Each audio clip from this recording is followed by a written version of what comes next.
Hello everyone, and in this video I will show you how to use the zoom tool in Final Cut Pro.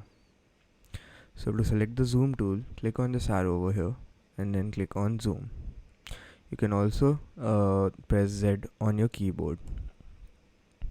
Now the zoom tool is used to zoom into the clip.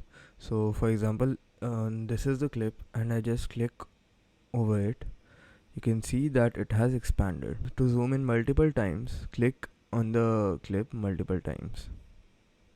So as you can see, the clip has expanded even more. To zoom in, to zoom in or expand a section of the clip, just drag and zoom in over here. So now only that part of the clip is expanded.